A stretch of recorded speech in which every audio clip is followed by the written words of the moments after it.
Muy buenos días, mi nombre es Gonzalo Muñoz, yo soy asesor jurisdiccional del Tribunal Constitucional. Yo trabajo en el despacho del magistrado Álvarez Miranda y también en la Comisión de Debido Proceso Judicial, y el día de hoy me han pedido que toque algunos temas relacionados al derecho constitucional económico. Voy a dar unas cuestiones introductorias que posteriormente las terminaremos aterrizando en el día miércoles en cuestiones concretas de aplicación de derechos fundamentales y de jurisprudencia. La primera cuestión importante es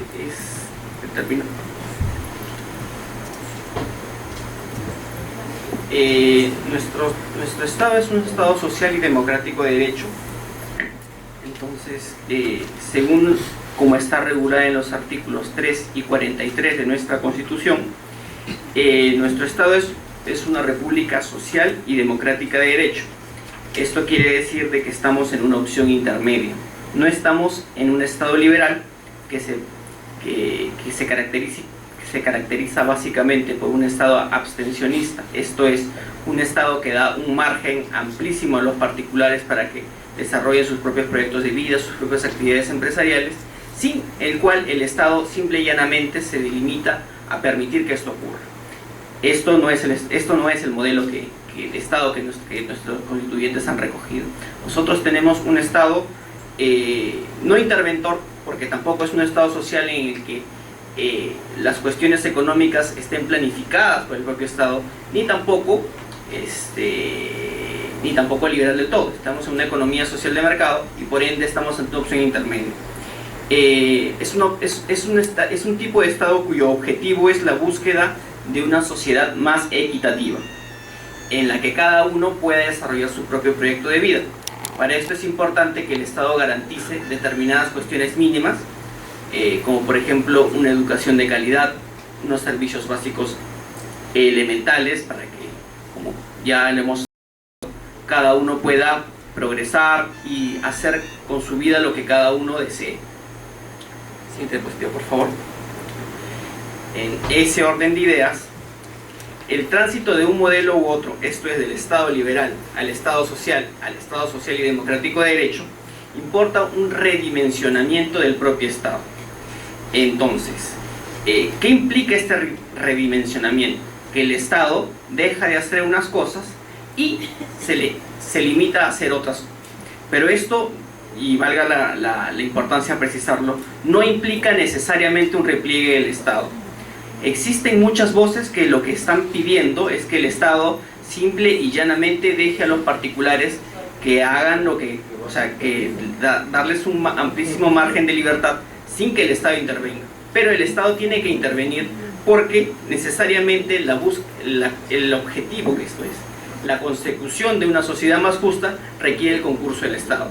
Requiere el concurso del Estado porque necesariamente el Estado tiene que brindar salud a la población, especialmente a las de más bajos recursos, tiene que brindarles educación para que todos los peruanos, independientemente de su estatus social, puedan progresar, crecer y ser libres. O sea, la libertad que tenemos es una libertad no solamente declarativa, sino de libertad material. No se puede lograr si es que el Estado no interviene. Entonces, necesariamente el Estado pues tiene que invertir determinado tipo de recursos para tener escuelas de calidad, para tener una salud pública mínima y elemental que pueda, digamos, dotar a la población de determinadas cuestiones mínimas en materia de derechos sociales y económicos. Entonces, este redimensionamiento tiene dos facetas. La primera es permitir tanta libertad como sea posible. Los privados tienen que tener la libertad de poder desarrollar sus propios proyectos de vida, y entre estos proyectos de vida tenemos la posibilidad de que ellos puedan emprender actividades económicas. Entonces, el Estado debe permitir, favorecer que cada quien genere riqueza, que se dedique a las actividades con las cuales pueda digámosle, proveer su sustento y pueda realizarse como persona. El Estado tiene que darle cabida a este tipo de cosas. La segunda regla es tanta participación estatal como sea necesario. Como ya lo dijimos, el Estado es necesario y la participación del Estado en la economía es necesaria. En ese orden de ideas, el Estado debe permitir que sean los particulares quienes generen la riqueza, se dediquen a hacer actividad empresarial, pero el Estado tiene que regular. ¿Por qué? Porque la economía es una creación humana, y como creación humana, el mercado como creación humana es imperfecto. Hay determinado tipo de fallos que requieren necesariamente el concurso del Estado. Por ejemplo, un tema de competencia imperfecta como un monopolio requiere pues que el Estado regule determinado tipo de cuestiones. En materia de servicios públicos igual. Si el privado no tiene, si el privado como tal estuviera con total libertad de fijar precios o de fijar las condiciones en las que provee sus servicios, sin un mayor control, podría poner en peligro ciertos tipos de cuestiones o de bienes jurídicos que son de relevancia constitucional. Por ejemplo, en lo que ocurrió con el caso de los buses camión. Existía la libertad de que cada empresario pueda brindar el servicio de transporte terrestre. Entonces, ¿qué ocurrió? En principio, como se liberalizó el mercado, cada quien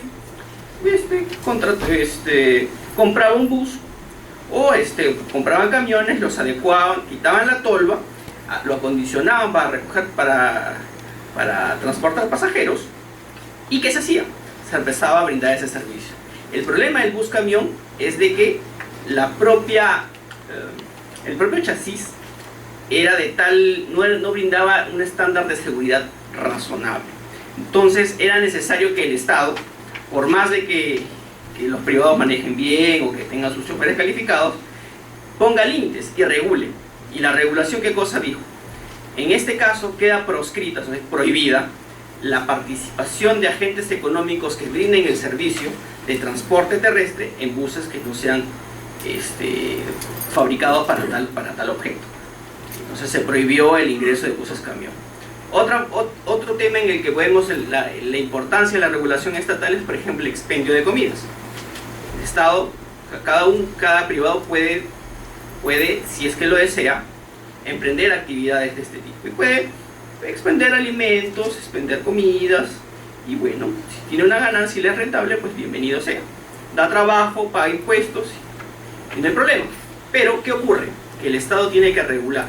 ¿Por qué? Porque la provisión de alimentos en mal estado puede generar, va a generar daños en la salud de la población, cuestión que es de primerísimo orden, y necesariamente es necesario el concurso del Estado para, en tal sentido, fijar no el precio, sino las condiciones en que el servicio se brinda. Pensar en que el Estado, de que el propio mercado lo va a poder hacer, es probablemente razonable. O sea, sí, el mercado motu propio podría ordenarse y podría, digámosle, proveer el expendio de alimentos en determinadas condiciones. ¿Por qué? Porque si la gente se empieza a enfermar, la lógica es de que la gente deje de consumir tal producto y opte por otro. Sin embargo, el propio mercado, para corregirse motu propio, tiene un costo muy alto, que el costo muy alto es que van a haber personas que se van a enfermar. Por eso, la propia Constitución no solamente permite, sino que obliga al Estado a que necesariamente regule. Y la regulación es poner estándares mínimos. Ahí tenemos, por ejemplo, el control de calidad que se hace en materia de industrias alimentarias. Pero no solamente eso, no solamente es regular, sino es fiscalizar que la regulación se cumpla. Entonces, acá tenemos de que, básicamente, el Estado tiene que dar libertad al particular, pero esta libertad tiene que ser tanta como sea posible. Que todo el mundo genere actividad económica, que emprendan proyectos empresariales, pero el Estado tiene que necesariamente fiscalizar, regular y, en su caso, corregir, sancionar y lo que fuera. Siguiente diapositiva, por favor. Un ejemplo de cómo el Estado interviene y cómo es necesario la participación del Estado en materia económica es el tema de igualdad. En un Estado liberal, la igualdad es meramente declarativa. Tenemos una norma que dice todos son iguales, y bueno, mientras la regla sea clara y mientras se ejecute, quienes estén en situación igual serán tratados en igual medida. Quienes no estén en tal situación serán tratados de manera diferente. Pero ¿qué es lo que hace el Estado social y democrático de derecho? Trata de revertir esa situación. Para revertir tal situación, el Estado tiene que necesariamente participar. La pobreza, por ejemplo. ¿Cómo se combate la pobreza? Se combate con educación. Entonces el Estado tiene que necesariamente invertir en educación para que estas personas que, si bien es cierto, nacieron en un contexto que les es desfavorable, porque la pobreza es algo que es innegable, genera, ¿cómo se llama?, infelicidad a la gente. O sea, la felicidad requiere pues que cada uno pueda desarrollar su propio proyecto de vida, y para poderlo desarrollar es necesario tener determinado tipo de insumos que el Estado necesariamente lo tendría que proveer. La desigualdad, si bien es cierto, parte de una premisa material, que no todos nacemos en igualdad de condiciones, el Estado sí tiene la obligación de generar las condiciones para que cada uno pueda estimar lo pertinente, optar por su propio proyecto de vida y salir adelante y forjarse un futuro. Entonces, ¿esto qué quiere decir? Que para lograr la igualdad el Estado necesita intervenir. Entonces, el Estado, según el artículo 59 de nuestra Constitución, tiene la obligación de adoptar las medidas orientadas a brindar oportunidades de superación a sectores que sufren cualquier tipo de desigualdad. Entonces, ante determinado tipo de pobreza, el Estado tiene que necesariamente intervenir. Un ejemplo claro de cómo el Estado interviene es, por ejemplo, en materia de beneficios tributarios. En la región de la Amazonía tenemos que los precios de los bienes son caros porque no se producen en la Amazonía. O sea, el precio de casi todos los productos o se producen en Lima, o se producen en la costa, o se importan del extranjero. Entonces, ¿qué tenemos? Que en la selva vale más caro porque a ese precio hay que agregarle el transporte. O sea, lo que cuesta transportar el bien desde la capital o desde el puerto hacia la selva. Entonces, ¿qué ocurrió? El Estado se dio cuenta pues de que esta situación era inequitativa. ¿Por qué? Porque si bien es cierto, las carreteras, hay carreteras o hay maneras de transportarlo, el transporte elevaba el precio de manera irrazonable. ¿Qué hizo para paliar tal situación? Exoneró a determinado tipo de bienes del impuesto general a las ventas, que al hacer esto redujo el precio de determinados bienes en la selva. Entonces, básicamente vemos que a través de este tipo de medidas el Estado busca generar condiciones de igualdad. Una de las formas de intervenir en la economía justamente es, en virtud del rol promotor que tiene el Estado, es mediante incentivos de carácter tributario. Siguiente diapositiva, por favor. Tercera idea farsa sobre el Estado social y democrático de derecho. El Estado social y democrático de derecho procura una integración social y busca conciliar los legítimos intereses de la sociedad con los legítimos intereses de la persona, cuya defensa y respeto de su dignidad es el fin supremo del Estado. Aquí lo importante, y es el punto que yo quiero enfatizar, es de que el Estado social y democrático de derecho se construye sobre la base de la dignidad, del respeto de la dignidad de la persona. Entonces, la economía, como ciencia exacta, tiene que estar supeditada a la dignidad del hombre, no al revés. Muchas veces algunos argumentos neoliberales lo que buscan es básicamente alabar al mercado, dicen que el mercado es perfecto y que el Estado no debe intervenir. Este pensamiento es erróneo, porque la competencia perfecta no existe. La competencia perfecta, tal como algunos sectores lo plantean, en el que el Estado no debería intervenir porque siempre que interviene estropea todo el mercado, es una falacia. Es una falacia porque el mercado tiene también determinadas fallas que, como veremos más adelante, requieren ser enmendadas y tienen que ser enmendadas por el Estado, porque tiene que ser un agente tercero. Porque los individuos, los agentes económicos, cuando actúan en el mercado, lo hacen en una lógica de maximizar su interés. Si, por ejemplo, uno va a comprar determinada cosa, la va a comprar al menor precio posible. Del mismo modo, el empresario, ¿qué es lo que busca? Reducir al máximo sus costos y vender lo más caro posible porque su ganancia está en función de ello. Entonces, en una lógica en la cual el Estado no interviene, vamos a tener situaciones no solamente desiguales, porque ustedes saben que el poder económico mal que bien existe y tiene como correlato situaciones injustas. Y justamente lo que busca el Estado social y democrático de derecho es propender a una situación de bienestar, o lo que se denomina en términos económicos un óptimo paretiano, en la que, digamos, cada quien pueda sacar el máximo del jugo. Esto es, que el proveedor de servicio gane tanto como sea posible y el consumidor adquiere el bien o servicio al precio más barato posible, que es lo que se denomina el punto de equilibrio. Siguiente diapositiva, por favor. en ese orden de ideas, más importante que los términos económicos que probablemente hoy día les exponga, es el término de dignidad, que es el soporte del edificio constitucional peruano.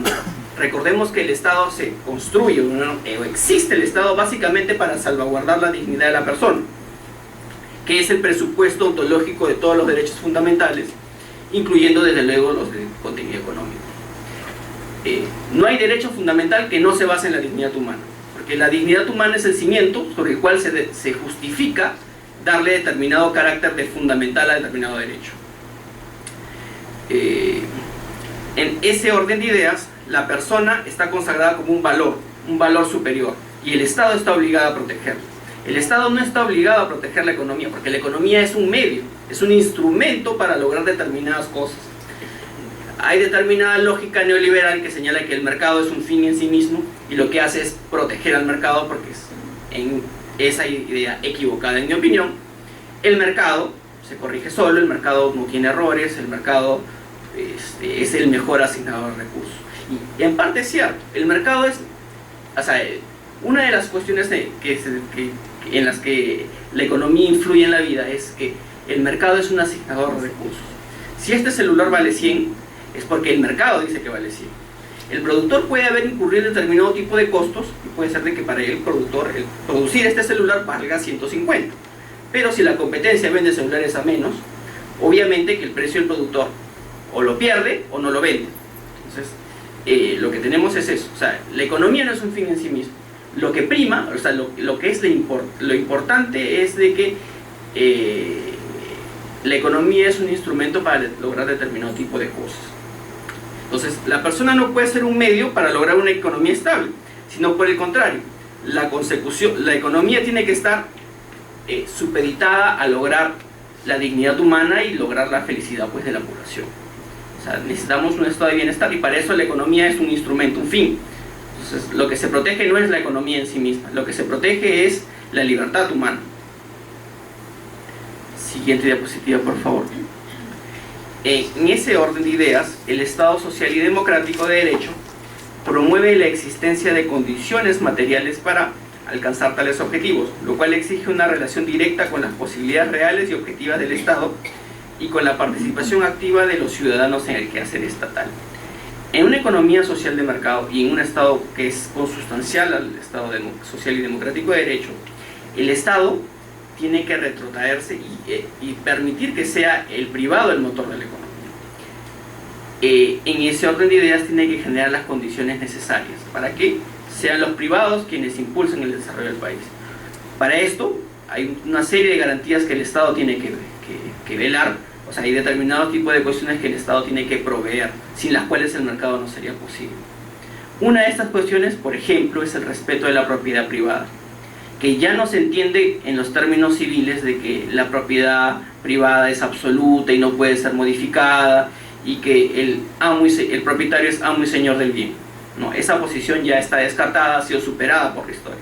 La propiedad tiene una evidente carisma, o sea, es sujeto a regulación, y la vemos en el día a día. Una persona puede ser propietario de un inmueble, y en este inmueble no puede, dependiendo de la zonificación a la cual esté sujeto, no puede edificar un mayor número de pisos. Me imagino que en las zonas residenciales no pueden construirse edificios de más de 3 pisos. Entonces, eso es un límite de lo que tenemos en la propiedad.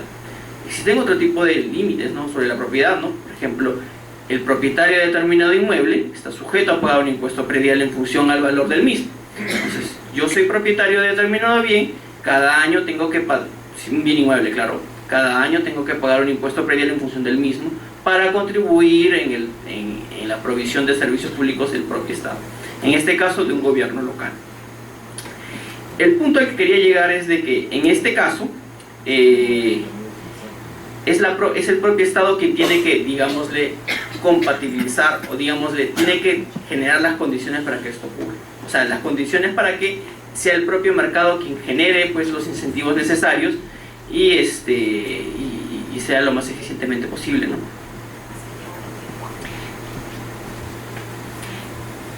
Siguiente diapositiva, por favor. En ese orden de ideas, una de las maneras en las que se justifica que el Estado intervenga, pero no solamente que el Estado intervenga, sino que también los particulares, digámosle, se pongan la camiseta del Estado, y quisiera ser un poco preciso para no malinterpretar, para que no se me malinterprete, es que tanto el Estado tiene que proveer determinado tipo de condiciones para generar el mercado, pero también los particulares tienen que necesariamente tienen una serie de actitudes o hay determinado tipo de acciones que tienen que hacer. Por ejemplo, hay obligaciones de no hacer por parte del Estado. El Estado está obligado a respetar la propiedad privada. El Estado está obligado a permitir que los particulares provean de determinados bienes y servicios, pero los privados también tienen una serie de responsabilidades. Por ejemplo, los proveedores de los servicios tienen que respetar los derechos de los usuarios y consumidores, que es una carga positiva para ellos. Y hay una serie de prerrogativas que el Estado les va a exigir. Por ejemplo, hay mercados que están sobreregulados, pero la regulación que el Estado ejerce sobre los mismos se debe a la naturaleza del bien que se provee. Un ejemplo clarísimo es la intermediación financiera y los seguros. Cuando uno contrata un seguro o cuando uno acude al banco a pedir un servicio financiero, casi todo el contrato ha sido preaprobado por una entidad estatal. ¿Por qué? Porque en este caso hay una asimetría en la información. La información que maneja el banco es obviamente bastante superior a la que un agente promedio domina. O sea, para alguien que no está especializado en lo que es derecho bancario, comprender las cláusulas que se ponen es complicadísimo. Entonces el Estado, para normalizar el servicio, esto es, para que el servicio sea brindado en condiciones razonables, impone una serie de restricciones. Entonces, por ejemplo, hay determinadas cuestiones que están prohibidas, ¿no? Por ejemplo, el acto comisorio, que es que, por ejemplo, uno tiene una deuda, entonces el banco, en vez de ejecutarlo en vía judicial, el banco se la queda. Cuestiones de este tipo hacen que o se justifican en el mercado de servicios financieros, porque estamos en un mercado súper técnico. No es lo mismo en la provisión de otro tipo de bienes, ¿no? Por ejemplo, en la venta del pan. La regulación estatal simple y llanamente se limitará a decretar de que el pan que se venda sea apto para el consumo humano. Pero la hora en que se venda, la hora en que no se venda, cuánto se tiene que comprar, esas o cuestiones del precio, son cuestiones totalmente ajenas. Otro mercado que también está sobreregulado y es razonable que esté regulado de esta manera es el tema de las medicinas. Difícilmente una persona promedio puede entender la posología de los medicamentos, ¿no? La posología, donde se señala cuál es el compuesto químico, para qué sirve, qué contraindicaciones tiene. Es difícil pues que la gente pueda, digámosle, comprender ese tipo de cuestiones. Entonces existe una serie de regulación, como por ejemplo el proveedor del servicio tenga que necesariamente poner qué contraindicaciones tiene. O sea, en este caso, por ejemplo, determinada pastilla puede generar determinado tipo de cuestiones. Entonces, el Estado, ¿qué cosa hace? Determinado tipo de medicamentos que tengan unas reacciones adversas que sean fuertes, simplemente las prohíbe su venta en este país de determinado tipo de cuestiones. Ahora, paulatinamente se ha ido relajando ese tema, ¿no? Entonces ahora tenemos de que muchas veces la regulación estatal, ¿qué es lo que señala? Si lo permite la FED, o sea, la entidad encargada en Estados Unidos de la B, que este producto puede ser comercializado en Estados Unidos, acá también se puede comercializar. O si se permite, digamos, en un país, Suiza, si Suiza lo permite, Perú también lo permite. Hasta ese punto llegamos, porque hay determinado tipo de cuestiones que el Estado entra y proscribe, ¿no? Ahora, en honor a la verdad, hay muchos medicamentos que se venden acá, que por ejemplo en Estados Unidos están prohibidos. ¿Por qué? Porque simplemente el desarrollo tecnológico que llegan sacan a entender de que, si bien es cierto, estos efectos que puede tener este medicamento coadyuvan a curar determinado tipo de mal, los contraefectos que tienen son de tal magnitud que el propio Estado señala de que la venta de este tipo de medicamentos tiene que estar proscrita, ¿no? Entonces acá tenemos obligaciones de hacer y de no hacer. Otro ejemplo en el que también tenemos este tipo de obligaciones es el tema de la provisión de servicios médicos. un hospital privado o una clínica privada está obligada por ley a atender casos de emergencia y salvar la vida de personas, incluso en supuestos en que estas personas no tengan los recursos en aquel momento para cubrir el servicio que efectivamente se les ha brindado. Entonces no podría haber, existe, sobre la base de este principio de solidaridad, existe la obligación del privado de colaborar con el Estado. O sea, no podría venir una empresa privada y señalar, bueno, en realidad, si quieres que te atienda, tienes que darme una garantía o necesariamente pagarme previamente los servicios que voy a brindar. No se puede. Como en este caso tenemos una finalidad valiosa, que es salvaguardar la salud de la población ante supuestos de emergencia, el Estado obliga al privado a que en determinados escenarios provea el servicio a pérdida, porque muchas veces no, simplemente se le salva, y una vez que la persona está fuera de peligro, lo que hace la clínica es lo deriva a un hospital público en el que difícilmente los primeros auxilios y todo lo que se gasta en emergencia lo pueda recuperar. Pero como les digo, son cuestiones que en virtud del principio de solidaridad los privados están obligados a cumplirlo. Siguiente diapositiva, por favor. En ese escenario no hay posibilidad de materializar la libertad si su establecimiento y garantías formales no van acompañados de condiciones existenciales mínimas que hagan posible su ejercicio real. La pobreza, por ejemplo, ¿qué es lo que hace que una sociedad sea más equitativa, o que no haya una sociedad tan desigual? Obviamente los países desarrollados que tienen mayores niveles de igualdad, como los países nórdicos como Finlandia, Suecia, Dinamarca, tienen un sistema educativo de calidad. Entonces, el hecho de que seas pobre o seas rico, en nada enerva que puedas lograr situaciones pues, de éxito personal, ¿no? Porque lo único que prima no es que seas pobre o rico, sino son tus propias habilidades según las cuales puedas labrar tu propio proyecto de vida. Entonces, la educación, en ese orden de ideas, es una herramienta que sirve para canalizar la movilidad social. Esto es que el pobre no tenga quien nace pobre tiene el derecho de ser rico, o al menos de no vivir en zona de pobreza. Pero eso no se puede lograr si es de que el Estado no garantiza pues una educación de calidad. En un escenario como el peruano, en el que la educación pública no es de calidad, conforme lo que hemos visto en el último PISA, en el que hemos salido lamentablemente en el último puesto, como que el gobierno tendría que invertir más en educación. O sea, sin educación no solamente tenemos una sociedad desigual, sino que la propia competitividad y la productividad del país no crece. Porque si comparamos a un obrero que se dedica al tema de manufacturas alemán con un obrero peruano, el obrero alemán está en condiciones de hacer un trabajo de mayor calidad. Y no es porque el obrero alemán haya nacido con unos dones distintos a los peruanos. Simple y llanamente se trata de que en Alemania ese obrero recibió una educación distinta a la peruana. O sea, el obrero alemán gana más, claro que gana más, pero gana más no solamente porque el sueldo mínimo es elevado por una decisión estatal, sino porque es más productivo. El obrero alemán está en condiciones de hacer cuestiones más elaboradas que un obrero peruano. Entonces, lamentablemente, el precio de los salarios en materia económica lo fija el mercado. El Estado puede, digamos, subsidiariamente regular, es decir, el sueldo mínimo va a estar fijado en tal nivel, por ejemplo, 750 soles. Pero si fijas un sueldo mínimo elevado y la productividad del trabajador no se condice con ese sueldo, ¿qué es lo que vamos a tener? Informalidad.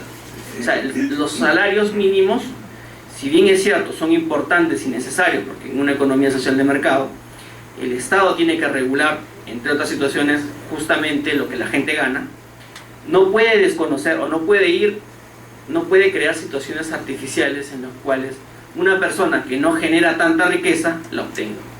Entonces, la regulación del sueldo mínimo es eso, es una interferencia en la libertad contractual de las partes, porque las partes, en virtud del derecho de la libertad contractual, pueden contratar cualquier cosa mientras no sea prohibido, mientras no exista alguna razón para limitarlo.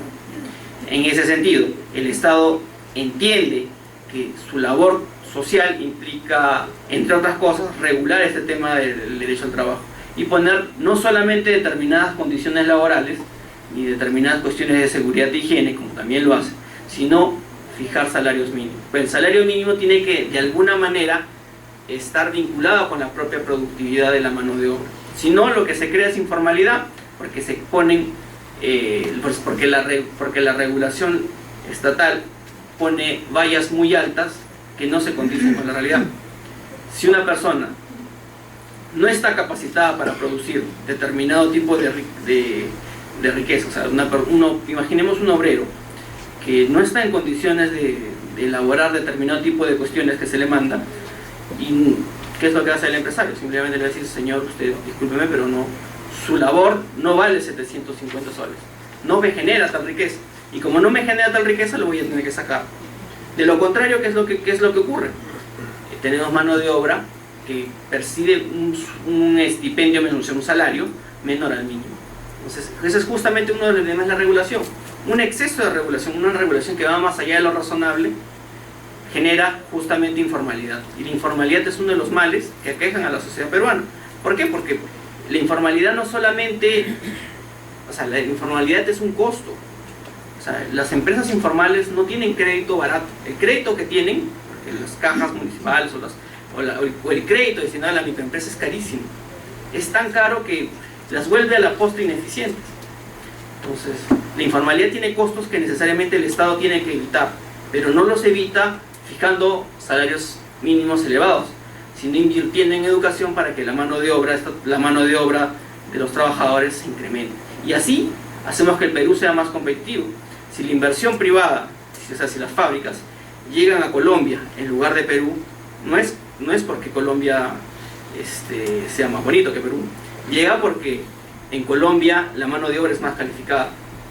Ahora vemos que paulatinamente las cosas se van equilibrando, pero hay una diferencia marcada. A nivel sudamericano, el obrero colombiano, el obrero chileno y el obrero brasileño está muy por encima del obrero peruano. Y por eso es que gana más. Gana más porque el mercado retribuye determinado valor que aportan en función a lo que están generando, ¿no? Siguiente diapositiva, por favor. Asimismo, el Estado social y democrático de derecho tiene que evaluar con prudencia los contextos que justifiquen su accionar como su abstención. Cuando el Estado interviene en la economía, tiene que intervenir de manera racional. Tiene que pensar que los efectos de su intervención pueden generar dos cosas: costos, porque sus decisiones pues tienen un impacto económico, y generan beneficios. Por ejemplo, regresemos al ejemplo del salario mínimo. El fijar un sueldo mínimo hace que la planilla cueste más. Si se incrementa el sueldo mínimo, la planilla de la empresa cuesta más. Al incrementarse el costo de la planilla, hace que el empresario gane menos. Pero es necesario que el Estado intervenga en esta situación, porque de lo contrario tendríamos empresarios que ganen mucho dinero y trabajadores que ganen sueldos irrisorios, y que al fin y al cabo su trabajo termine siendo esquilmado por el empresario.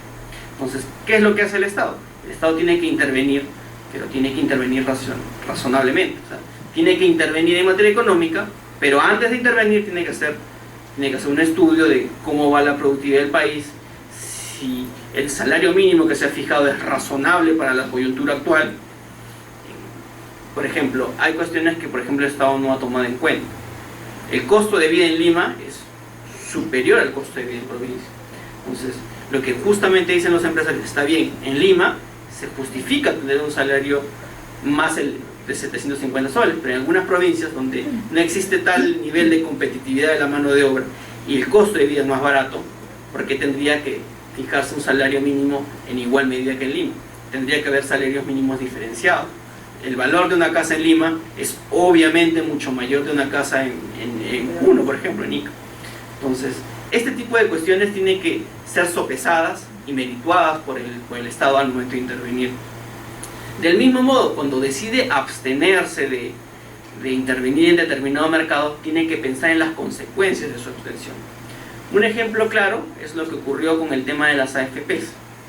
En su momento, las comisiones que cobraban las AFP, y yo no las quiero defender porque en realidad las AFP, me parece que estamos ante un mercado imperfecto y que tiene determinadas cosas que todavía faltan corregirse. el mercado de las AFPs cobraba comisiones muy caras. Entonces, ¿qué es lo que hizo el Estado? El Estado tenía dos opciones: dejar que el mercado se regule solo, o permitir que, o digámosle, generar determinado tipo de regulación poniendo comisiones mínimas, comisiones máximas, haciendo que la AFP, cuando pierda, también pierda ellos, y digámosle, compatibilizar sus intereses. En aquel momento el Estado, ¿qué cosa hizo? Simple y llanamente decidió no intervenir en el tema de las comisiones, fijar mínimos máximos. ¿Y qué cosa hizo? Dejó que venga otro privado y compitiendo y al permitir que compita el privado, que compitan entre privados, hacer que la comisión baje, que es una solución más sana, pero son soluciones pues que pueden ser cuestionables o no. Ahora, las comisiones bajaron, sí, pero la rentabilidad no bajó, no subió. Entonces, lo que justamente la idea que quiero decir es de que siempre cuando el Estado decide intervenir o no hacerlo, tiene que merituarlo, porque en honor a la verdad el Estado es uno de los principales agentes económicos, si no es el más importante, porque un Estado puede, con una decisión equivocada, puede hacer quebrar una industria, como puede, digámosle, generar una dádiva a determinado tipo de sectores, que, como todos sabemos, muchos de los gremios empresariales no solamente buscan el interés nacional, sino el interés de su determinado sector en detrimento de otros. En ese orden de ideas, cada vez que el Estado decide intervenir en materia económica, tiene que hacerlo de manera razonable y no arbitrariamente. A nivel jurisprudencial, nosotros tenemos una herramienta con la cual podemos determinar cuándo una intervención, en este caso en determinadas libertades económicas, es arbitraria, ¿no? Y para eso lo hacemos bajo un test que denominamos de proporcionalidad. Siguiente diapositiva, por favor. El test de proporcionalidad es una herramienta a través de la cual nosotros podemos evaluar si determinada intervención en la economía es constitucional o no. El parámetro que usamos es la arbitrariedad, que como sabemos nuestra Constitución la prohíbe. La arbitrariedad se encuentra proscrita. Entonces, cuando evaluemos, claro, el test de proporcionalidad es un tema que podría darnos para rato, pero voy a tratar de sintetizarlo en ideas fuerzas, porque la lógica es de que esto de acá lo tenga una finalidad práctica, ¿no? El test de proporcionalidad tiene tres facetas: un examen o canon de idoneidad, otro de necesidad y luego finalmente la ponderación. En el test de idoneidad tenemos que realizar un análisis que se divide en determinar si la finalidad que persigue la regulación es constitucionalmente legítima o no. Esto es, por ejemplo, una finalidad constitucionalmente legítima sería salvaguardar la salubridad de la población. En la medida de que el expendio de comidas en mal estado podría generar efectos adversos en la salud de la población, el Estado tiene la obligación de intervenir en ese mercado y señalar requerimientos mínimos de la provisión del servicio. Pero el test de idoneidad también no solamente se queda en determinar que la finalidad sea constitucionalmente legítima, tiene un segundo subprincipio o subexamen, que es de que esta finalidad, o sea, la medida en sí misma, coadyuve a conseguir tal finalidad.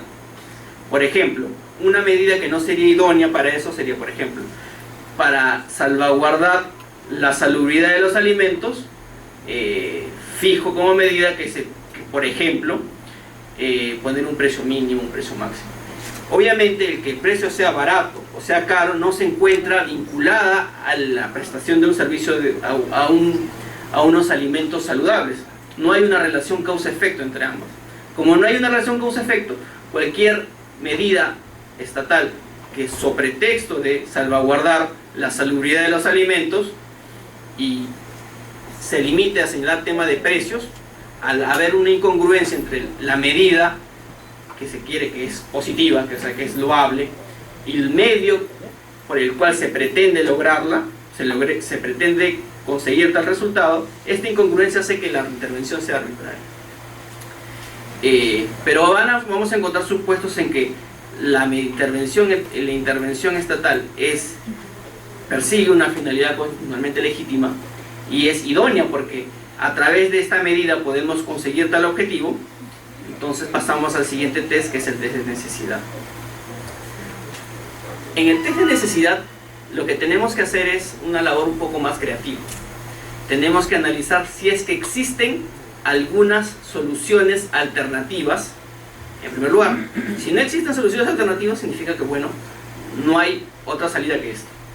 Si existen soluciones alternativas, tenemos que evaluar si estas soluciones, que son paralelas a la medida adoptada, pueden, o digamos, son menos gravosas. Porque si tenemos una salida alternativa que me permite lograr el mismo objetivo y que es menos gravosa, si el Estado opta por la más gravosa, obviamente está actuando de manera arbitraria, porque la libertad tiene que ser, como ya lo dijimos, el Estado tiene que procurar tanta libertad como sea necesario. Entonces, si vas a intervenir, interven lo mínimo posible. Entonces, en un escenario en el que tenemos varias alternativas, tenemos que necesariamente optar por la alternativa menos gravosa. Pero ya, asumamos que estamos en una medida que supera el test de idoneidad porque persigue una finalidad constitucionalmente valiosa, es idónea para conseguirla, y no existe ninguna otra medida que me permita conseguir tal resultado a un menor costo. Tenemos que entrar al último canon, que es el más importante, que es el de la ponderación. ¿Qué es ponderar? Simplemente, como se dice, poner en una balanza los pros y las contras. Entonces, esta decisión es política. ¿Por qué? Porque si los pros superan a las contras, obviamente la medida tendría legitimidad si es que se implementa. Pero si las contras superan a los pros y el Estado insiste en continuar con la aplicación de la medida, podríamos llegar al tema de que la intervención sea arbitraria. Pero ojo, que este tipo de intervención también depende de una decisión política. Entonces, el tribunal también tiene que ser, bueno, en realidad el tribunal es muy prudente en materia de este tipo de cosas, porque el tribunal, ¿qué es lo que evalúa? Si una medida es constitucional o no, pero la decisión política en principio no es susceptible de control, porque justamente el poder político lo que busca, ¿qué cosa es? Decidir determinado tipo de cuestiones. Entonces, el poder político podría decir un tema de conveniencia, si una decisión es buena o mala, si hacerla ahora, hacerla después, pero es ese tipo de cuestiones de oportunidad. El tribunal, la jurisdicción constitucional no puede entrar allá. O sea, hay que hacer un deslinde entre lo jurídico y lo político. Obviamente que al momento de ponderar, seguramente si la persona que va a resolver el caso es un liberal, obviamente que va a tener un sesgo pro mercado. Si una persona es es más social y cree en la regulación, podría arribar a conclusiones que sean incluso hasta contrarias a la Constitución, que justamente lo que permite es, o que lo que busca es permitir un ámbito de libertad al privado y que solamente intervenir cuando sea lo estrictamente necesario. Entonces, acá en el tema de la ponderación es brindar argumento contra argumento. Entonces, esto acá puede ser muy polémico. Lo que para algunos puede ser una intervención razonable y ponderada, para otros puede no serlo. Depende del ojo en que se le mide, y también habría que lidiarnos también de serios intereses, ¿no? Porque muchas veces las voces que cuestionan o que piden determinado tipo de cuestiones no buscan la consecución de un objetivo loable, sino el interés privado, el interés particular de determinado tipo de sector. Y la experiencia nos ha demostrado que muchas veces eso ha ocurrido. Entonces, justamente la labor del juez o la labor de quien determine la pertinencia o no de estas políticas tiene que buscar en todo momento tutelar finalidades constitucionalmente legítimas y no valerse de este tipo de intervenciones para conseguir cuestiones subalternas. Por ejemplo, un ejemplo clarísimo de este tipo de intervenciones, ¿cómo la podríamos graficar? Por ejemplo, hubo una ordenanza municipal en Punta Hermosa que señaló de que todas las casas tienen que estar pintadas de blanco. Es una intervención en el derecho de propiedad. Entonces, hubo una persona que se opuso.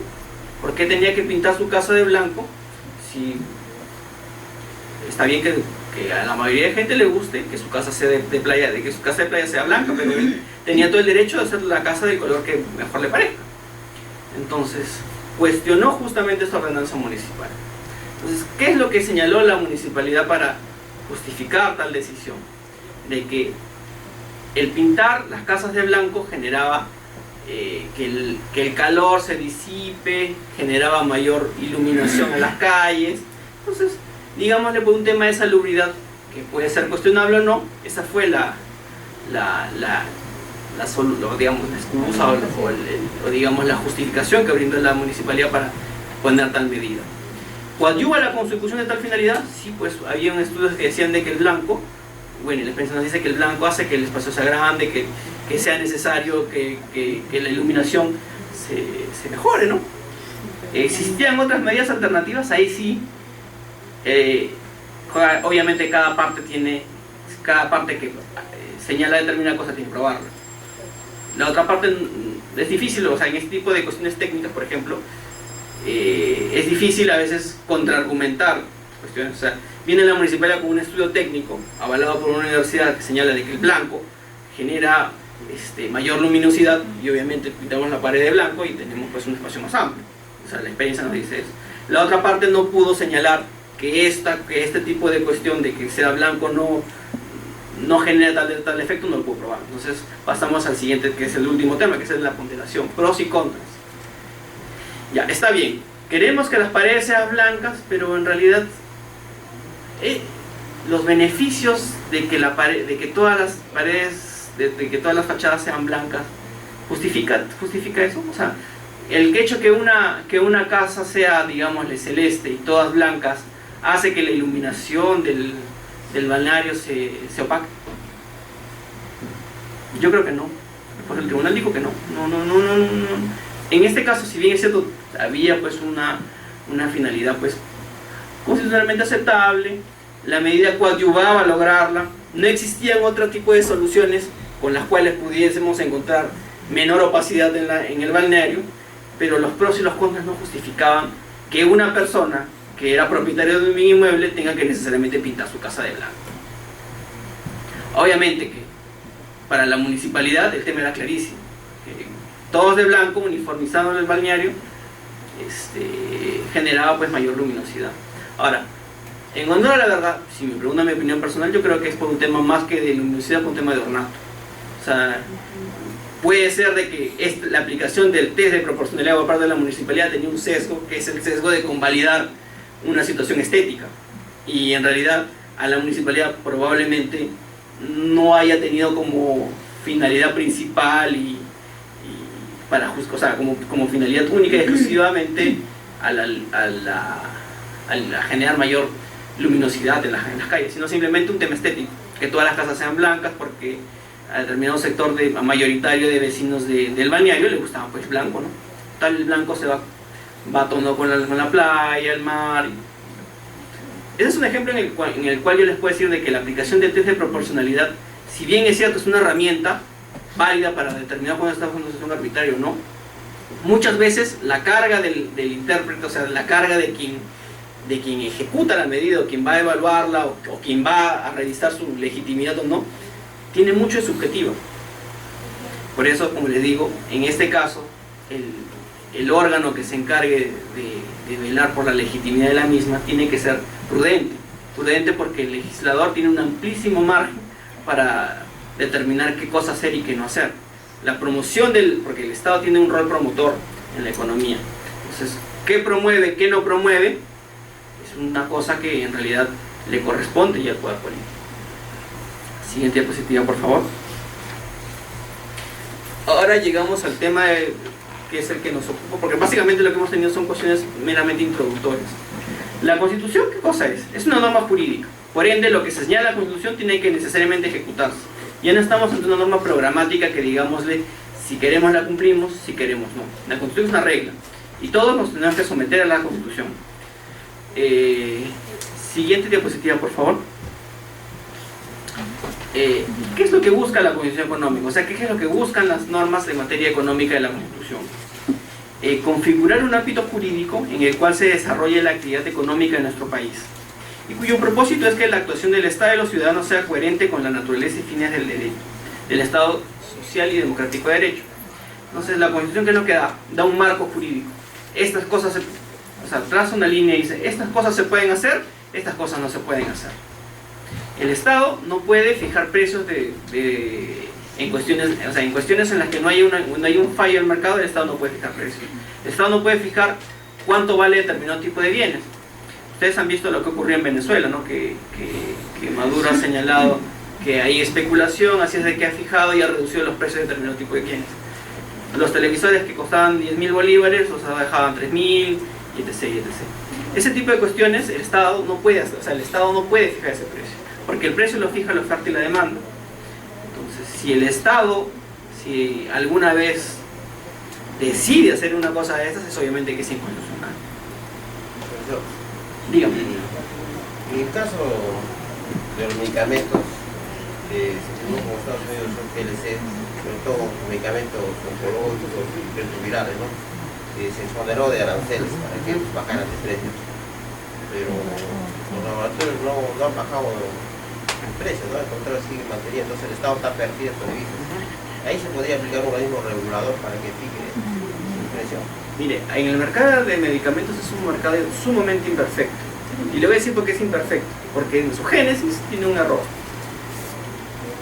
O sea, la protección de la propiedad intelectual tiene una serie de defectos y inequidades que probablemente generan pues efectos contraproducentes.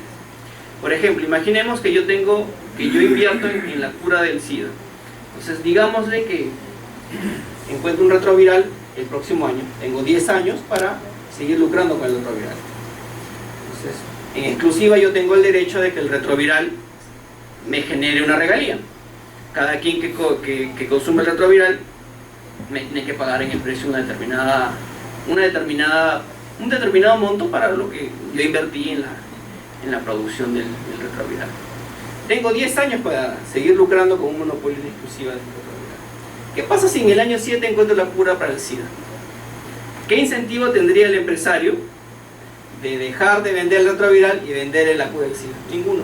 Va a seguir vendiendo el retroviral y recién te va a vender la cura del SIDA cuando ya no tenga el derecho a usar el retroviral.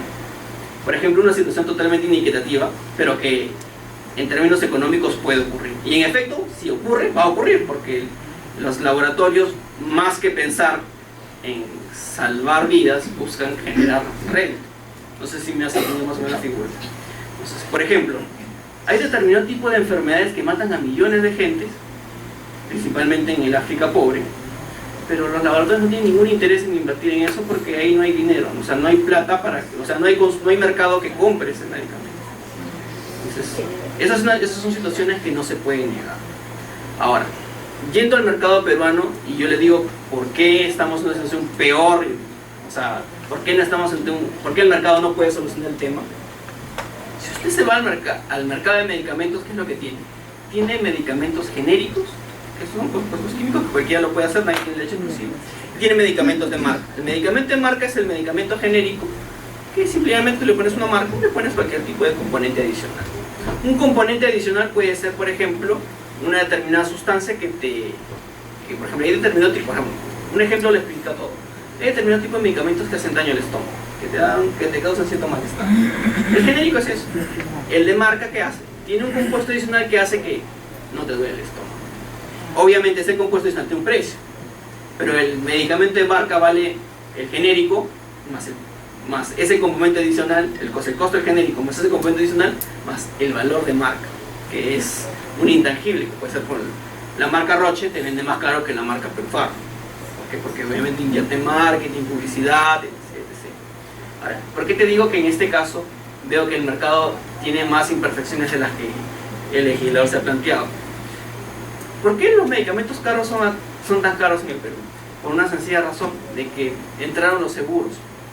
Entonces, cuando básicamente los privados que se atienden en clínicas, lo hacen con un seguro, porque las clínicas cobran sumas demasiado elevadas. Entonces, ¿qué es lo que hace la aseguradora? La aseguradora viene y te dice, si quieres atenderte en una clínica, el costo de la atención es 700 soles. Obviamente el valor está inflado, el mercado dice por 700 soles no vale una consulta. Entonces, pero si contratas mi seguro, la consulta te va a valer el 10%, entonces la consulta va a valer 70 soles. Entonces, obviamente, la clínica cobra 700 para la calle y el paciente paga 70 soles. Estos 630 no los paga la aseguradora, como la aseguradora tiene la posibilidad de negociar con la propia clínica, hace que por cada consulta que para el público es 700, a la aseguradora le cobre 100, 120, porque contrata por volumen. Entonces, ¿qué es lo que hace la aseguradora? Te hace una venta atada. Te dice, si usted desea los medicamentos, que le voy a hacer un descuento del 90%, lo tiene que comprar en la misma clínica. Estoy exagerando, porque creo que se paga 30%, 20%, dependiendo de qué plan tienes y depende de qué aseguradora te contrates. Si esta aseguradora te dice eso, ¿cuál es el incentivo que tiene la clínica? Subir el precio del medicamento. Entonces ese medicamento que vale 20, te lo terminan vendiendo 80 y pagas el conseguro 15. Entonces la aseguradora da como que te hubiese dado un descuento muy superior al 5% o a los 5 puntos que en realidad en efecto te estás descontando. Entonces, ¿eso qué genera? Se genera pues que el valor del medicamento suba.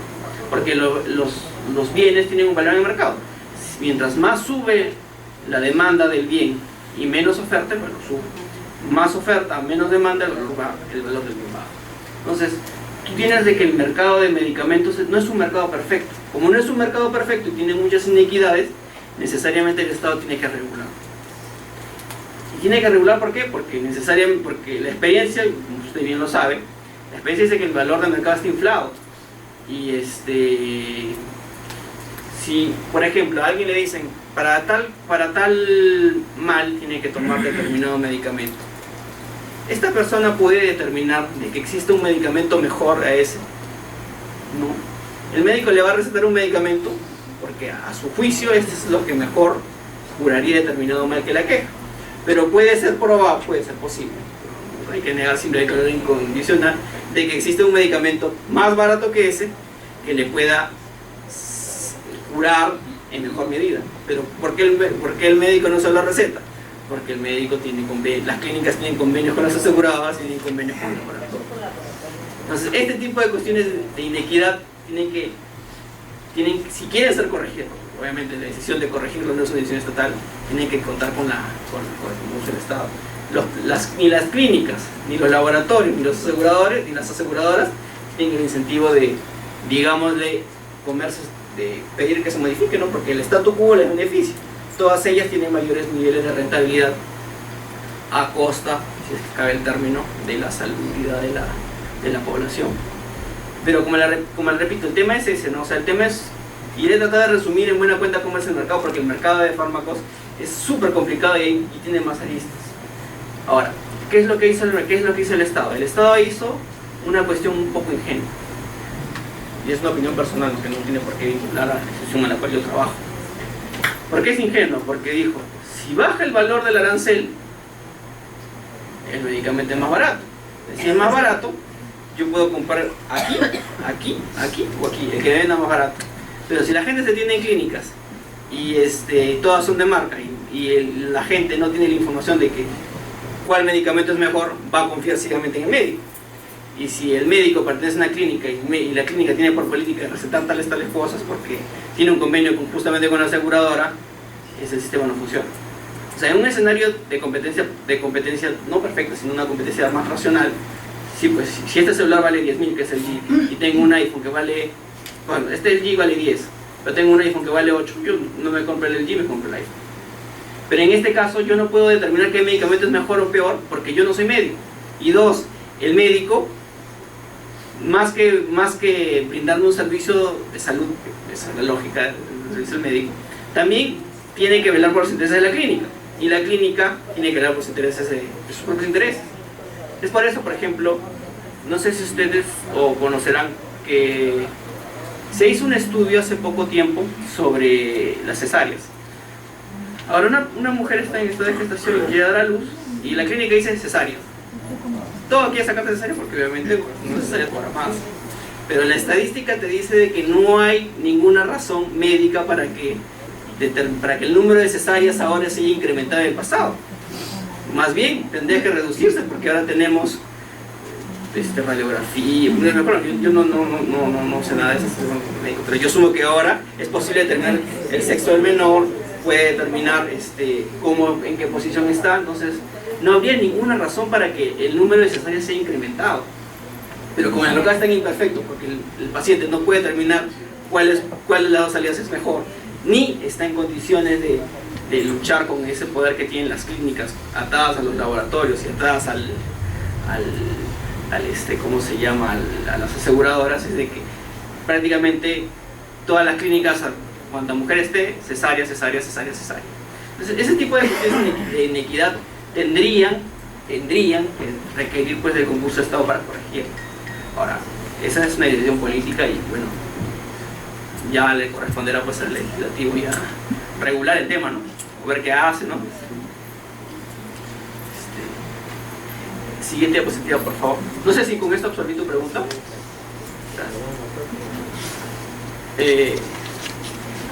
No se trata pues ni de asumir un texto conceptual neutro a cualquier modelo económico y capaz de sustentar cualquier tipo de intervención. Como les dije, esto requiere una decisión política. Entonces, pero no que quien detente el poder pueda hacer lo que quiera, porque si no, no estaríamos en un supuesto como el venezolano. Acá no se pueden hacer determinado tipo de cosas. Determinado tipo de cosas está proscrito. Está proscrito, por ejemplo, fijar el precio de un celular. Eso no se puede hacer. Y la cuestión lo prohíbe expresamente, porque en este caso estamos en una economía el precio lo fija el mercado. Entonces, como le quería decir, es un tema de flexibilidad. El Estado puede intervenir como no hacerlo, pero en este caso, como les dije, el Estado tiene que pensar y reflexionar. Si interviene, que sea para lograr un objetivo deseado. En este caso es bajar el precio de los medicamentos, priorizar la salud al interés económico, o no hacerlo, dejar que el mercado se regule solo. Y esa es decisión política y obviamente eso requiere pues de mucha reflexión. Siguiente diapositiva, por favor. Entonces, como ya lo habíamos señalado, el Estado orienta el desarrollo del país. Eso está expresamente regulado en el artículo 58. Pero el que oriente no implica de que el Estado tenga que planificar todo. Simple y llanamente señala un derrotero por el cual los particulares puedan invertir, no invertir, y conservando un rol garantista, ¿no? O sea, garantiza que el mercado no se exceda. Si se excede, ¿qué es lo que hace? Lo regula. No acepta la regulación o es renuente a la regulación, sanciona. Y así, esa es la labor del Estado. Es una labor de lo que en derecho administrativo, que es básicamente la aplicación de estas cosas, se conoce como el rol de policía. Entonces el Estado actúa arbitrando. Entonces, para eso se vale de dos agencias: agencias reguladoras o agentes de competencia. Hay una diferencia entre lo que es la agencia reguladora de la agencia de competencia. El Indecopi es una agencia de competencia, no es una agencia reguladora. Indecopi no fija precios. Indecopi sanciona cualquier práctica contraria a la competencia, como una corrupción, la competencia desleal, el menoscabo de los derechos de los consumidores. Un agente regulador, por ejemplo, es OCINER. OCINER fija la manera en que se va a brindar el servicio, de cuántos amperios va a ser la electricidad, cuánto va a ser la tarifa, en qué supuestos se pueden cortar, en qué supuestos no. Eso de ahí no lo puede ver Indecopi,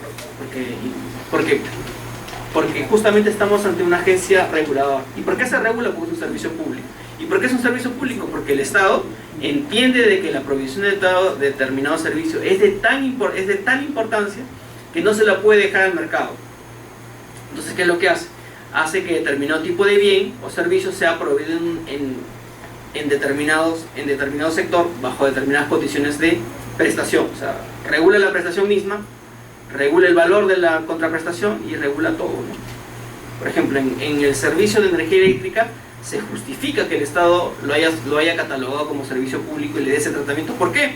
Porque la provisión de la energía eléctrica requiere de infraestructura común. O sea, los cables de energía eléctrica son de una sola empresa. Entonces, como son de una sola empresa, es más fácil y es más eficiente que solamente una brinde el servicio y no sean dos. Porque si viene una segunda empresa, tendría que poner otro nuevo cableado. Entonces, ¿qué es lo que hace el Estado? Simplemente dice, ya, en este caso, en términos económicos, es ideal que una solamente lo brinde. Pero si dejamos a que una sola lo brinde, podría generar inequidades. Podría fijar el precio que mejor le parezca y podría, digámosle, enturbiar o perturbar el acceso a la energía eléctrica de determinados sectores, en especial de quienes tienen menos recursos. Entonces, en ese orden de ideas, el Estado pues tiene un rol de orientar la inversión. Por ejemplo, hace poco salió una sentencia del tribunal, hace una semana más o menos, en las que se obligó a que la empresa prestadora del servicio de agua potable de Pisco necesariamente invierta en la provisión de agua potable y el suministro de una red de alcantarillado para todas las poblaciones que padecieron el terremoto del 2007. Obviamente, pues, si tuviésemos una lógica de Estado liberal, ya le corresponde a la empresa Sedapisco determinar dónde, por un tema de conveniencia, por un tema de lucro, en qué parte, en cómo invertir, ¿no? O sea, la empresa proveedora de agua podría decir, bueno, acá no me es muy rentable mandarlo porque acá me van a consumir poca agua, mejor invierto acá donde voy a tener más lucro, porque es la gente de Ica que tiene más dinero, entonces mejor invierto acá. Pero no, pues como la provisión del agua potable es de tal importancia, ¿qué es lo que hace el Estado? Le dice, usted no desatiende a esta población por más de que acá sea deficitario. Así sea deficitario, ya ve usted de dónde saca dinero. Hace subvenciones cruzadas, le pide al gobierno regional o local que mande subvenciones, pero no la puede desatender. Muchas veces lo que se hace en este tema, o lo que hizo más o menos en el gobierno de Toledo Kuczynski, que fue con el tema de la energía eléctrica, subvenciones cruzadas. La gente que consumía más electricidad pagaba más y daba un plus que se destinaba para compensar a la gente que pagaba menos. Que la gente que consume menos es parte de la revista, que consume menos es quien es más pobre, porque no tiene tantos televisores, refrigeradores, no usa agua caliente, no tiene terma, son cuestiones ya de política. Pero como les digo, este tema político implica un amplísimo margen de acción al Estado, pero el Estado a su vez tiene la responsabilidad de actuar correctamente, ¿no? Entonces, siguiente diapositiva, por favor. Entonces, yendo a este ejemplo, la idea de la Constitución económica es someter al valor justicia las decisiones económicas. No porque sea más eficiente dotar de mejor calidad de servicio de agua potable y alcantarillado a la zona rica, vas a desatender a la zona pobre. Por eso mismo les digo, o sea, la idea de la economía es justamente ser un instrumento de satisfacciones humanas, no un fin en sí mismo. Siguiente diapositiva, por favor. En ese orden de ideas, toda economía colectiva debe cumplir mínimos supuestos de justicia. La persona no puede ser un medio para alcanzar una economía estable, sino, por el contrario, ser un fin superior para el Estado y la sociedad. Entonces, acá vamos a tener que analizar dos cuestiones, que es lo que viene a continuación. Individuo y sociedad no son entelequias distintas. O sea, el hombre es un ser gregario. O sea, el progreso de unos no tiene que necesariamente redundar o al menos no es legítima la inversión privada que genere daños a terceros. Entonces, acá tenemos un tema de solidaridad. Eso nos hace, por ejemplo, en materia de recursos naturales. La inversión privada es bienvenida. Es bienvenida porque da trabajo, paga impuestos y genera un círculo virtuoso. Pero hay inversión que no genera esto. Por ejemplo, lo que ocurre en Madre de Dios con el tema de la minería informal. Esa minería, ¿qué es lo que hace? No paga impuestos. La población que trabaja, sus trabajadores están pésimamente pagados, no ganan un sueldo mínimo, están expuestos a riesgos de toxicidad, están sometidos a una situación de semi-esclavitud. Contratan niños, traen meretrices, hacen de que todo el ambiente se perturbe. Ese tipo de inversión no es bienvenida por el Estado, pues el Estado la combate. Entonces el Estado genera una serie de medidas para dos cosas: formalizar al minero informal y combatir la minería ilegal. Hay una diferencia entre el minero informal y el minero ilegal. El minero informal es el minero que tiene, o sea, que puede extraer determinado tipo de minerales, pero que no cumple los estándares que la norma le permite. El minero ilegal es quien extrae el mineral de una zona que está prohibida. Las márgenes de los ríos son zonas prohibidas de extracción. Entonces, ¿qué es lo que hacen? Ponen dragas, ponen una serie de maquinaria, y ¿qué es lo que hacen? Extraen el mineral a costa del medio ambiente, porque ¿qué es lo que hacen? Talan, tiran el mercurio, y este tipo de situaciones no generan riqueza y no genera ningún beneficio para el Estado.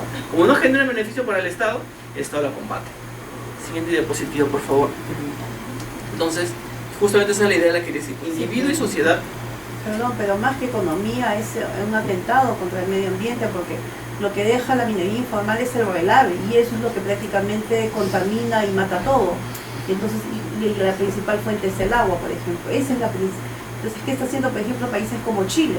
Están comprando ese relave incluso que están dejando para llevarlo, porque de ahí todavía tienen como ir sacando más oro.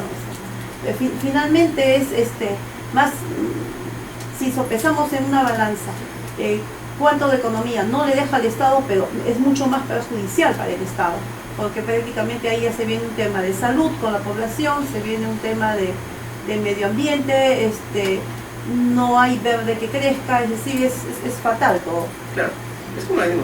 Lo que pasa es de que si aplicamos el test de profesional, lo que usted ha señalado es, cuando ya entramos a sopesar, implica de que la medida es constitucionalmente aceptable, pero contaminar no es constitucionalmente aceptable, o sea, ni siquiera tendríamos que sopesar, simplemente de plano no va. Entonces, justamente lo que es eso, o sea, el Estado señala este tipo de actividades per se y bajo ningún supuesto el Estado va a permitir. Entonces, ¿qué es lo que hace? La combate. Entonces, ha tenido que llegar al extremo de que el ejército ha tenido que petardear ese tipo de dragas, ha tenido que dinamitar y ha tenido que bombardear esa zona. ¿Por qué? Porque la draga, el tema de la minería ilegal es muy complejo, porque hay un tema social de por medio. Porque esta gente que ahora se dedica a la minería ilegal es gente que se dedicaba al campo. O sea, la gente que estuvo en el campo vio que el campo ya no era rentable, que vivía en tema de miseria absoluta. Entonces, ¿qué es lo que dijo? Peor que estar acá en el campo cosechando papas o bien, o cosechando legumbres que me dan autosuficiencia. Me expongo a meterme en una draga, me expongo a someterme a este tipo de cuestiones, y hay un tema social de por medio. O sea, porque esta gente que ya se destruyó la draga, pero ¿qué haces con la gente? Porque la gente tiene que comer. Esas personas tienen familia que solventar. Entonces el Estado tendría también, o sea, tiene una obligación con ellos de proveerles medios alternativos. Es lo que ocurrió con el narcotráfico. Con el narcotráfico, ¿qué ocurrió? Mucha gente se dedicaba a sembrar cacao, café, y no le era rentable. Como no le era rentable, se dedicaban a sembrar coca.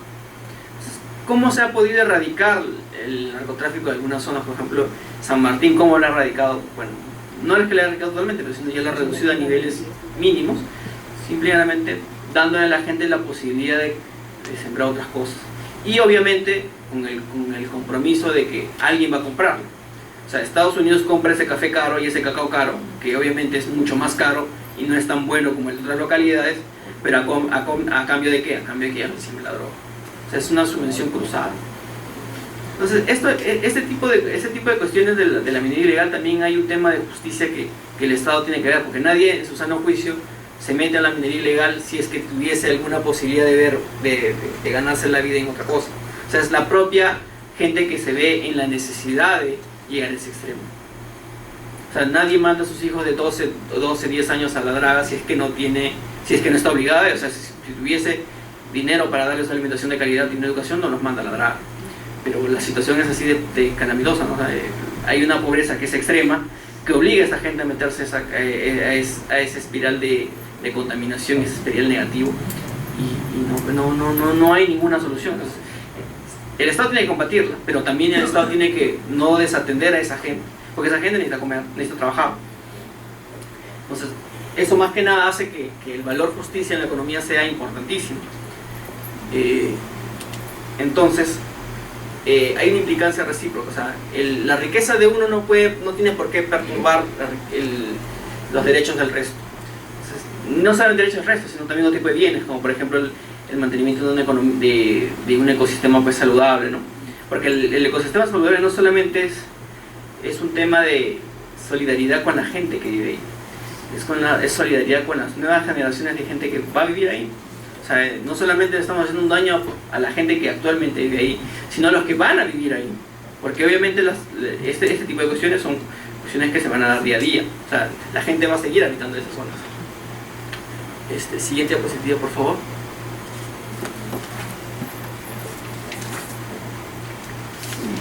Acá tenemos el último tema, que no por ello es menos importante, que es la economía social de mercado. Ahora, como hemos avanzado con varios temas, nos va a ser más sencillo y vamos a ir más rápido. ¿Qué es la economía social de mercado? Es una economía de mercado, pero tiene una preocupación social, pues el Estado no puede permanecer indiferente a actividades económicas. Si la gente está extrayendo mineral ilegal en Madre de Dios, y el Estado no puede permanecer indiferente, no puede darle la espalda a la realidad y permitir que se siga con ese negocio ilegal. Entonces el Estado tiene que intervenir. ¿Y cómo interviene? No solamente destruyendo la draga, sino tendría que necesariamente brindarle alternativas a la población que se dedica a eso, de ganarse la vida en otras cosas. También esto en qué se manifiesta, en que la libertad que la economía de mercado da a los particulares no es absoluta.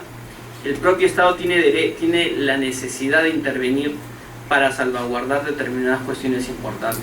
Como ya lo hemos mencionado, ya hemos puesto algunos ejemplos. Por ejemplo, el tema de salubridad, el Estado puede regular determinado tipo de cosas. En materia de salarios mínimos, el Estado puede señalar de que en este caso el salario mínimo va a ser fijado en tantos soles y no en tanto. O sea, el Estado interviene. ¿Y por qué interviene? Porque necesariamente pues tiene que, si deja que sea el mercado quien digamos le regule esta situación, o que sea el propio mercado quien asigne la riqueza, la va a asignar de manera eficiente, porque el mercado es esto, va a buscar la solución más eficiente, pero no necesariamente la solución más eficiente es la más justa. O sea, por ejemplo, digamos un ejemplo de una persona que no está bien preparada y es una mano de obra barata.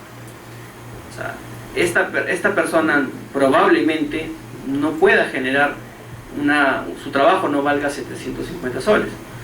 ¿Qué le va a hacer esta persona? Necesariamente va a tener que trabajar. Entonces va a trabajar subempleado, va a trabajar ganando mucho menos, con menos cobertura de beneficios sociales, pero hay eso, ¿no? Entonces justamente lo que el Estado hace es fijar mínimos.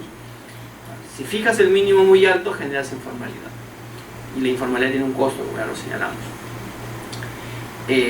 En ese orden, ¿puedes poner una segunda diapositiva? Gracias.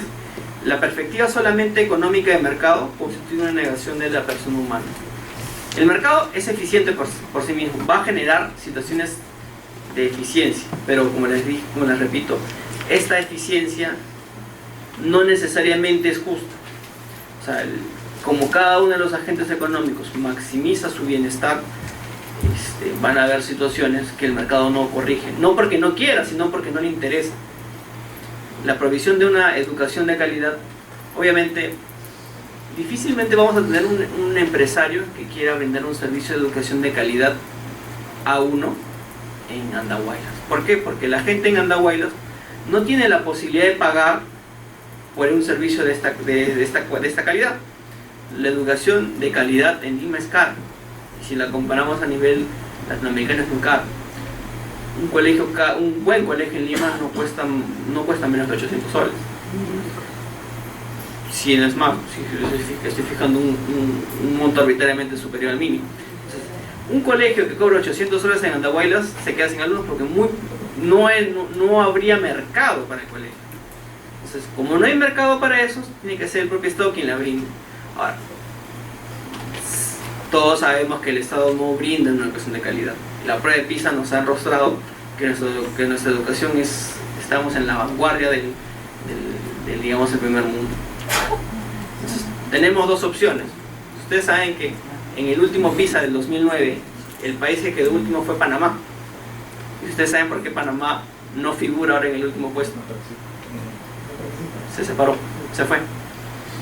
Entonces, irte no soluciona el problema. El problema, ¿cómo lo solucionan? Invirtiendo más,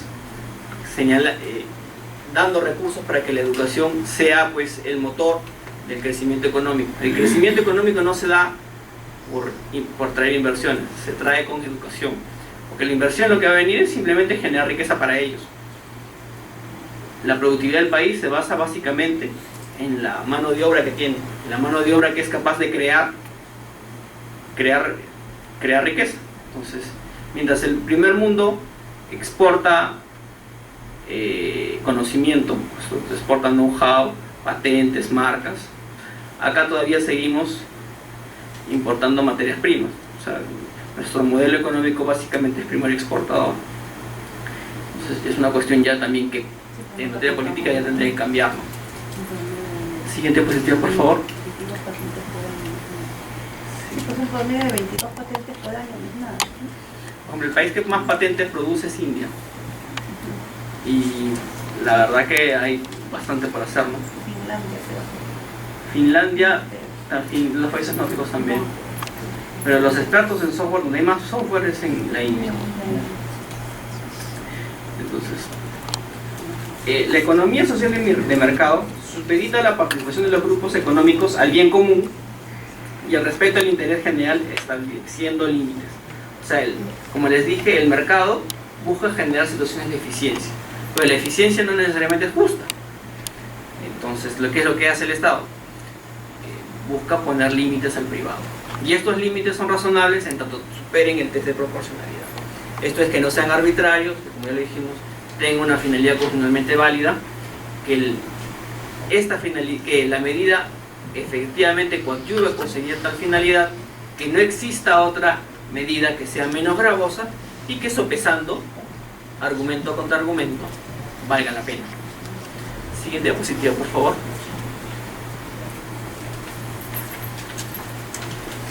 En ese sentido, la responsabilidad de la atención de los más necesitados no recae solamente en el Estado, sino en cada uno de los individuos en su calidad de contribuyente social. Esto de acá es un mandato de optimización, por lo tanto, tiene que ser interpretada de la manera siguiente. Los particulares tienen derecho pues, a ejercer sus actividades económicas, pero no pueden obviar que sus actividades económicas también repercuten en la gente. Entonces, los privados tienen un amplísimo margen de actuación, pero no pueden desconocer este tipo de cosas. Entonces, el Estado, no solamente porque el Estado les va a imponer regulación, sino porque la Constitución les obliga a ser solidarios. Entonces, aquí tenemos todo lo que en la gran empresa se denomina responsabilidad social empresarial. Porque si el empresario se dedica, por ejemplo, a extraer el mineral, pero no invierte nada en la población, se vuelve antipático. Y el hecho de que sea antipático, ¿qué es lo que va a hacer? Va a generar el rechazo de la población. Entonces, lo que justamente constituye eso es esto, ¿no? O sea, que la riqueza se comparta, pero no pues de la manera pues arbitraria a la que, por ejemplo, Venezuela está haciendo, ¿no? Que la riqueza lo están prácticamente esquilmando el patrimonio pues del privado, ¿no? Este tipo de cuestiones del ser contribuyente social se explican, se manifiestan en determinado tipo de cuestiones, como en las clínicas. Las clínicas están obligadas a proveer de primeros auxilios a las personas que por un tema de urgencia lo requieran, ¿no? Siguiente diapositiva, por favor. Entonces, el crecimiento económico no puede ni reñirse con el derecho a la plenitud de la vida humana, ni superponerse al respeto a la dignidad humana. El crecimiento económico no tiene por qué, o sea, si el Estado existe no es para crecer económicamente. El Estado existe para brindar satisfacción a la población, para brindar bienestar. Entonces, el crecimiento económico no puede supeditar el bienestar de la población, porque el crecimiento económico justamente es un instrumento. No debemos confundir el instrumento con el fin. Siguiente diapositiva, por favor. Entonces, el Estado no puede interferir arbitrariamente, injustificada o injustificadamente en el ámbito de libertad a los agentes económicos. Como ya lo hemos visto, para esto tenemos que situarnos y ver pues, que si la medida es arbitraria o no, en cuyo caso el test de proporcionalidad nos puede ser de gran utilidad. Siguiente diapositiva, por favor. En ese orden de ideas, y acá viene la idea más importante, las políticas sociales no pueden ser vistas como un mero gasto, sino como una inversión social, en aras del cumplimiento de un fin comunitario. Entonces, el MEF tiene que entender de que más importante que sus cifras macroeconómicas está la inversión social, está el invertir en que cada uno pueda hacer, o sea, tiene que invertir en educación, o sea, lo que se está invirtiendo en educación, los resultados del PISA no son gratuitos, es la consecuencia de lo poco que importa para el Estado la educación en el país. Si la educación está mal, no es un problema de ahora, es un problema estructural. Ya vienen varios años en los que se viene repitiendo esta situación pues injusta, ¿no? Porque básicamente los hijos de la población de menos recursos son quienes recurren mayoritariamente a la educación pública. Y si esta educación pública es mala, la consecuencia de ello va a ser de que estas personas que nacieron pobres sigan siendo pobres. Y esa situación está reñida con lo que la Constitución ha señalado como un modelo de Estado. Siguiente diapositiva, por favor. Finalmente, vamos a entrar a un tema que, tal como ya lo venimos trabajando, va a ser aún más rápido, ¿no? Porque la idea fuerza acá es, y con lo que me interesaría que ustedes se lleven, es que la economía es un instrumento, y es un instrumento para lograr determinado tipo de cosas. El Estado existe básicamente para salvaguardar la dignidad y el bienestar de la población. Entonces la economía jamás puede subordinar los intereses de los particulares a los resultados macroeconómicos. De nada nos sirve tener cifras macroeconómicas en azul muy positivas si la población no percibe los frutos de eso. No las percibe porque se siente ajeno o simplemente está excluido del mercado. Porque el mercado es eso, el mercado es simplemente buscar soluciones eficientes. Pero la eficiencia no pondera porque no le interesa la justicia. La eficiencia lo único que busca es el beneficio, porque acordémonos de que los agentes económicos simplemente maximizan su interés.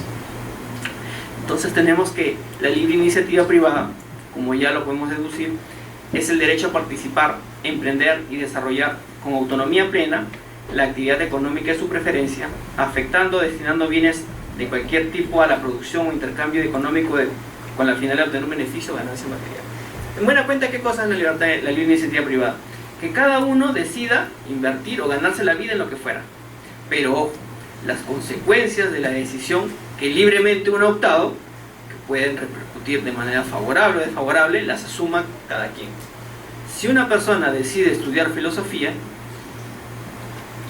probablemente dedique muchas horas a determinada cuestión, pero no va a generar las ganancias que, por ejemplo, alguien que estudie administración de empresas y saque un MBA, obviamente va a ganar más, pero la decisión de optar por un camino u otro depende de cada quien. Entonces, si decidiste dedicarte a la filosofía, estudiar en Alemania, becado y tener una formación integral, obviamente que sí, pues eres una persona muy inteligente, vas a ser feliz, pero tienes que sopesar de que dedicarte a este tipo de cuestiones no es tan redituable, o sea, no genera tanta riqueza como dedicarte a temas empresariales, porque el dinero está acá. Pero es una decisión de cada quien decide lo que hace, cada quien asume los pros y contras. Si yo decido invertir en determinado tipo de cuestiones y simplemente el negocio me va mal, y me puede ir mal no porque yo sea un mal empresario, sino porque el mercado así es. Yo recuerdo que hace algún tiempo mi papá tenía un beeper, que es que simplemente el que tenía, te mandaba un mensaje, para ubicar a una persona llamabas a una central de teléfonos y esa central le dejaba un mensaje a determinada persona.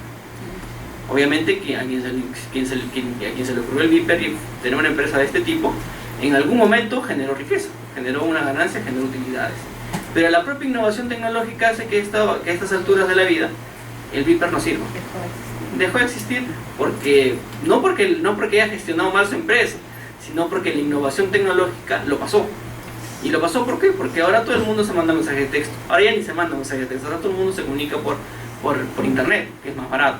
Tenemos aplicaciones como el WhatsApp, el BlackBerry Messenger, que logran un mejor resultado porque es más barato, con mayor confidencialidad, porque ya no recurro a un tercero que a su vez transfiere el mensaje y va más rápido y es más barato. Entonces acá tenemos de que, si bien es cierto, una persona se dedicó a tal cuestión, le fue muy bien, pero ahora ya no le va tan bien no porque lo haya hecho mal, sino porque el propio mercado brindó una salida alternativa, y como los agentes económicos maximizan su interés, ya a estas alturas de la vida es ingenuo pensar de que alguien va a proveer un servicio de beeper. Y bueno, si alguien quiere brindarlo, que lo brinde, pero la sanción es esa. Si le va mal, es su problema, no hay nadie a quien reclamar tal cuestión. Del mismo modo, si alguien se dedica a vender helados en la playa, obviamente que le va a ir bien, porque la gente consume helados en la playa.